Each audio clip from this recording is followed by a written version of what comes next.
So we're doing the weekly Melbourne racing review thanks to topsport.com.au, and I'm joined by Trevor Lawson. Overall, the day, how'd you see it? Torture. I thought that might be your answer. Yeah. Fell into the shorties. Thought it would be genius and recommend having it all up with the two shorties, and of course the first one got beat. And then later on, a couple other horses that we backed at really good odds in the morning just hemorrhaged and got in very, very short, as it turns out. We sort of probably saved some money not having any more on them. But I suppose in hindsight, you keep taking the right odds. It'll finish in your favour. It just didn't on this day. But going forward, I sort of learned a lesson with the first one, that Duke of Pont. And there's just not a lot of value.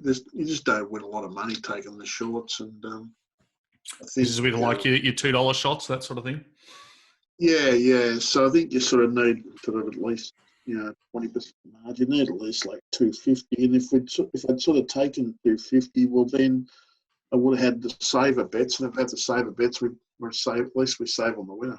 But sort of like, I didn't do it to start with because there wasn't much margin. But so that was a sort of costly mistake. We sort of had the all up and then had it, and then we're on the last winner, but then it shortened right up as well. So he sort of got half the money on it at even money, which is no spoil. But it wasn't a very well handled day. Wasn't a sort of great day, but we sort of move on and we try and get it back at the next meeting.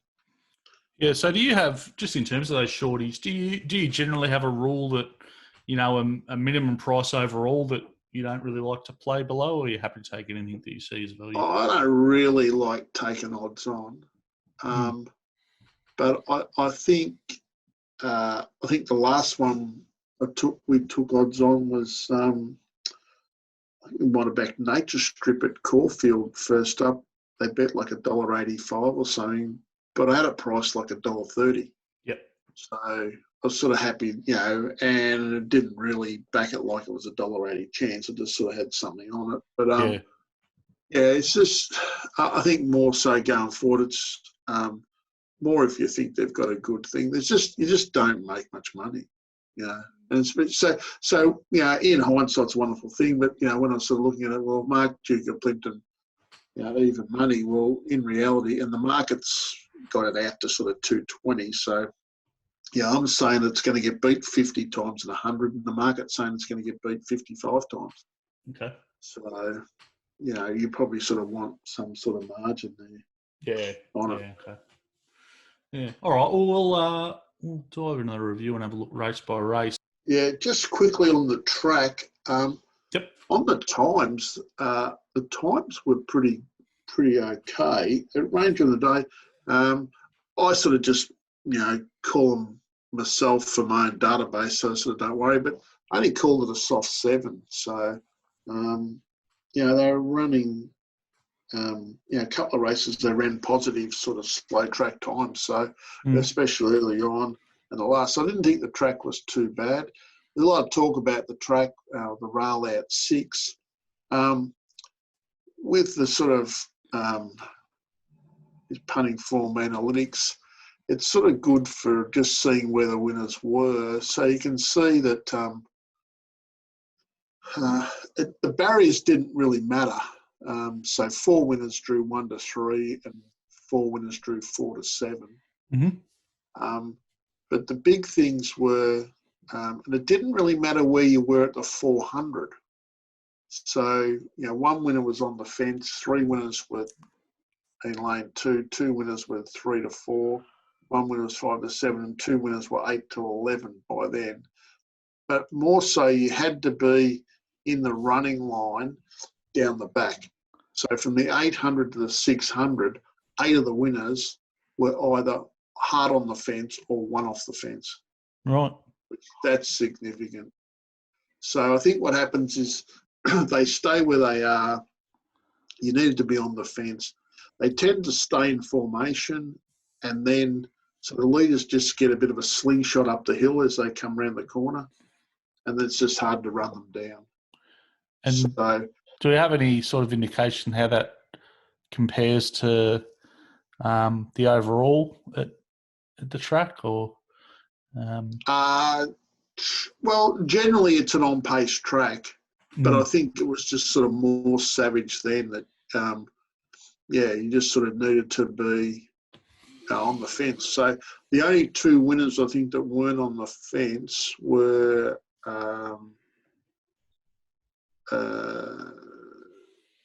More Than Exceed, where they went very, very hard, and one other.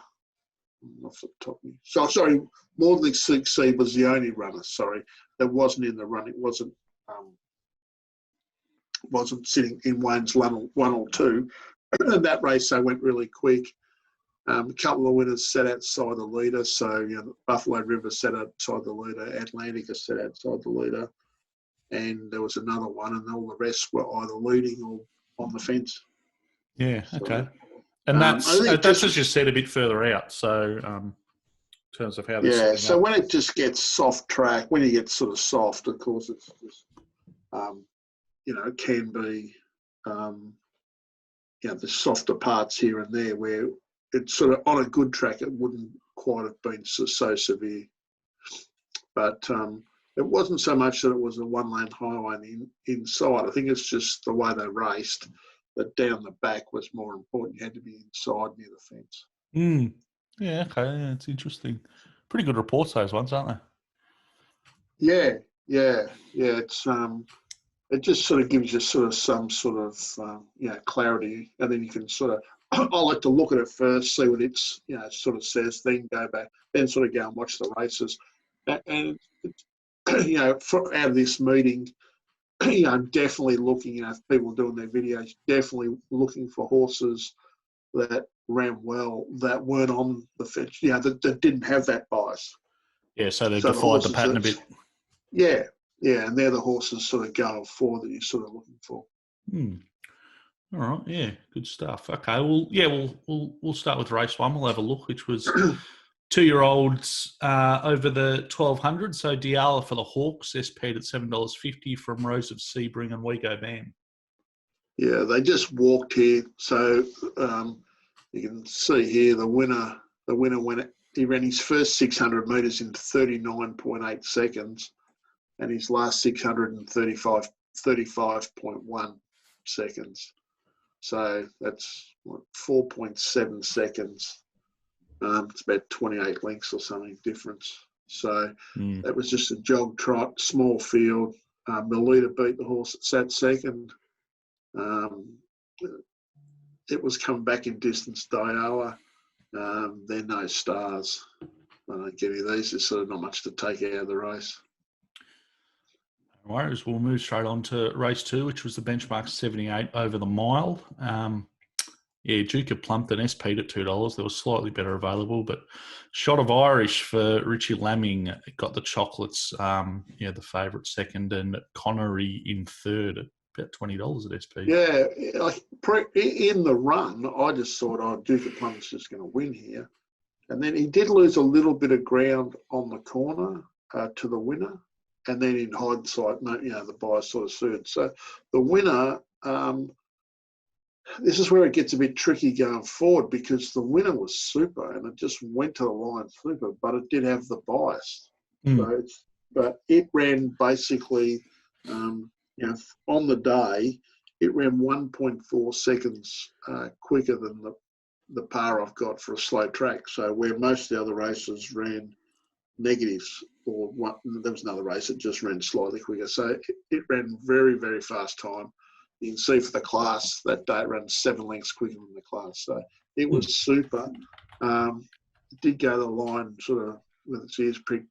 But so, you can sort of follow it going forward. And the second horse probably wasn't suited. The second horse probably wasn't suited, with the way conditions were. And it was one that wasn't on the fence. So we looked at it. Yeah, we'd be looking for it to bounce back next start. No worries. Race 3 was another benchmark 78 over the 1400. La Chevalier for Mar and Eustace. SP about $7 from Florent and Top Pins.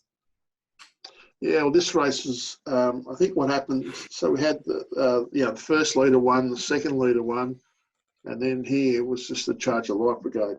So here they went a lot quicker than the previous race. And, they're only sort of 3-year-old fillies.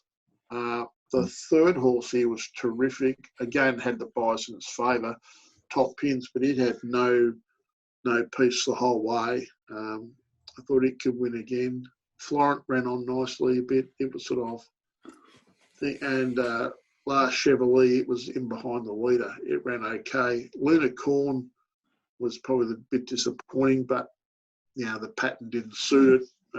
May have peaked on its run, may not quite be a wet tracker. But they ran okay time here. The one that's sort of out of the race, if it can get its conditions to suit it again, it'd be Top Pins. No worries. So on to race 4, which was over the 1200. Atlantic for Henry Dwyer, $7.50 from Flying Sardine and Racked Off.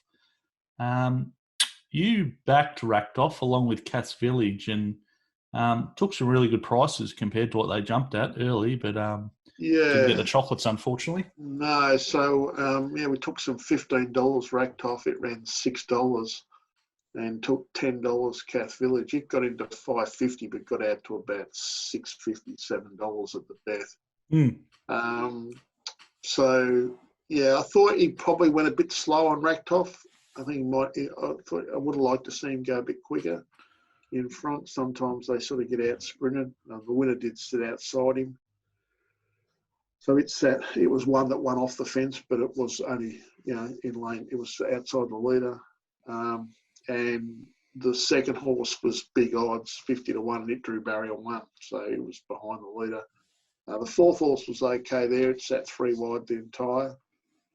And the fifth horse, which was the favourite, it really had no hope the way the race was run. It was back on wide and it sort of made ground at the end. No stars here. The fourth horse might be in for okay prep, and the fifth horse, it's just a total forgive run. And the winner had the pattern to suit. Yep.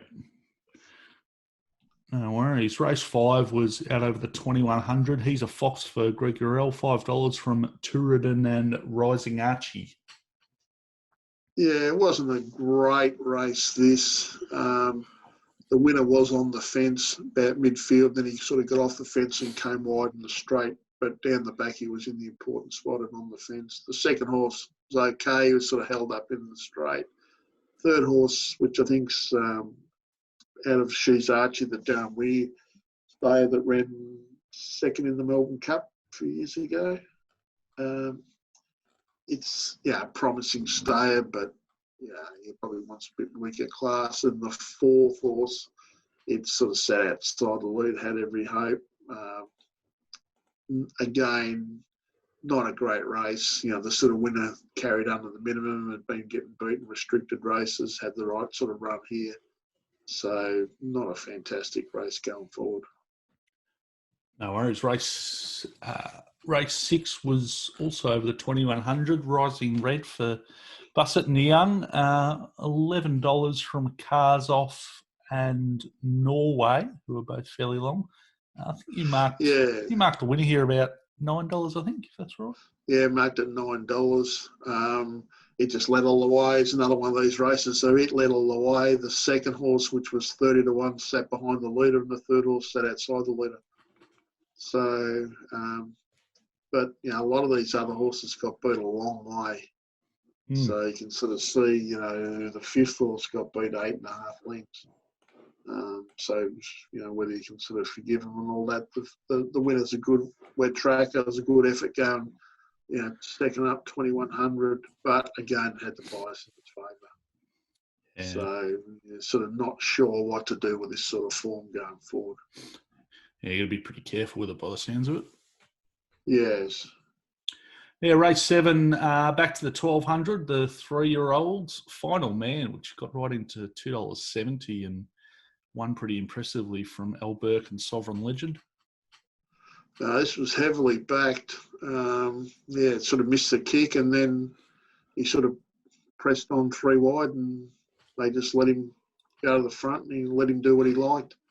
The time was pretty ordinary, and the sectionals weren't that fantastic either, really, for how sort of slow they'd gone. But the winner, he's a wet tracker. He's all right. The second horse ran on okay against the bias. The fourth horse led initially and handed up, and he might have come to the end of his tether.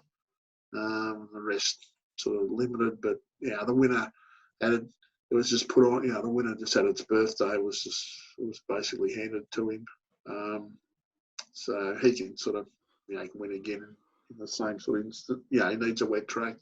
Yeah. Okay, race 8 over the 1200, benchmark 84, more than exceed at SP at 18, and there was a bit better available, a bit of 2021 around from Barcelona and Gododin. Similar story to earlier here for you. You backed Barcelona and Sam's Image, and both came in, got backed right in. So you were right on top of the market, but just didn't get the result again. We took sort of 750 Sam Image, and it ran 280. Yeah, couldn't believe how short it got. And Barcelona took 750 it, and it ran sort of $5.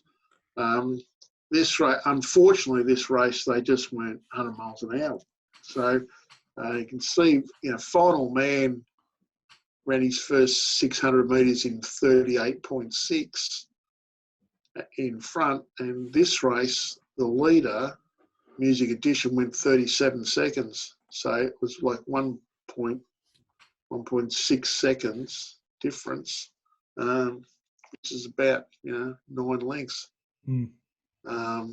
So they just went too hard. This winner was impressive. It's the only winner that wasn't on the fence at any, wasn't on the fence or one off the fence at any stage. Right.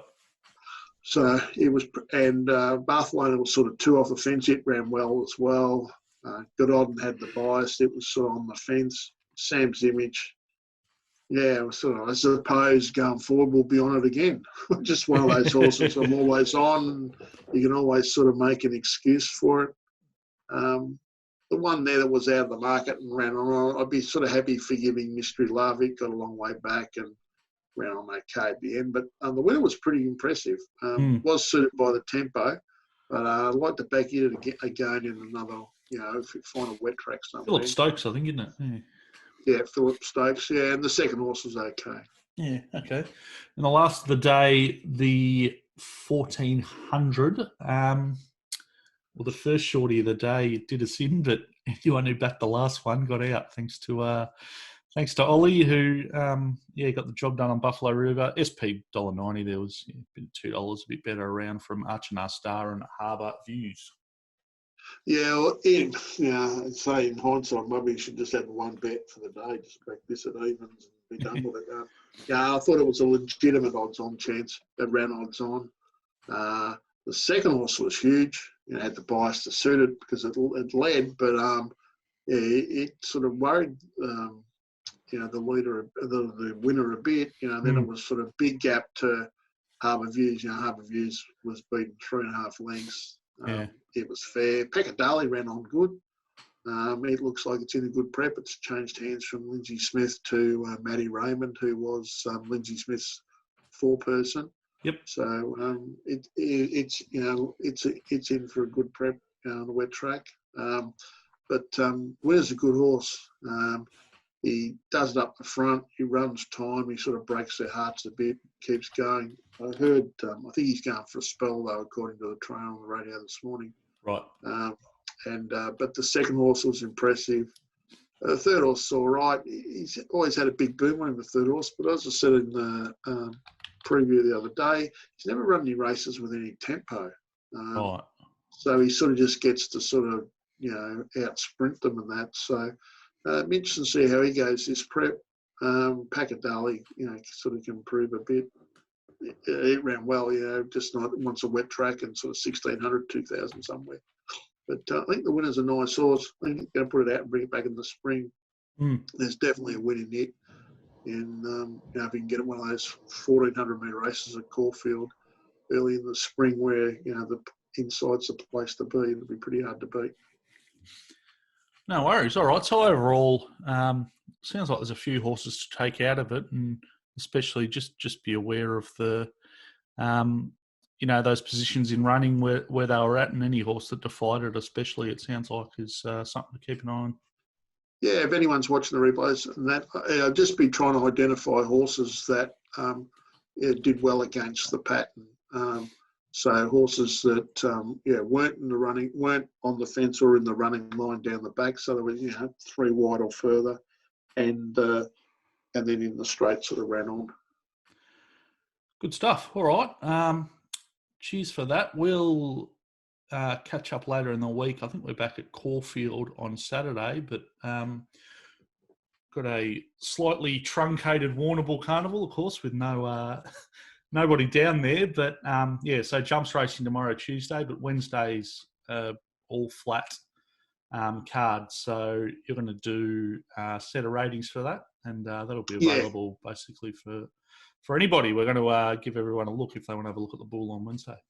Yeah, it'll be interesting because traditionally the first day meeting on the Tuesday used to be very much an on-pace. It used to be because they, generally these cup meetings at the tracks, they protect the inside for the cup. So traditionally on the Tuesday, it was very much an on-pace day, and this year there's sort of only the one meeting on the Wednesday off the flat, and the hurdlers, they actually, it's a bit like Sandown and Hillside.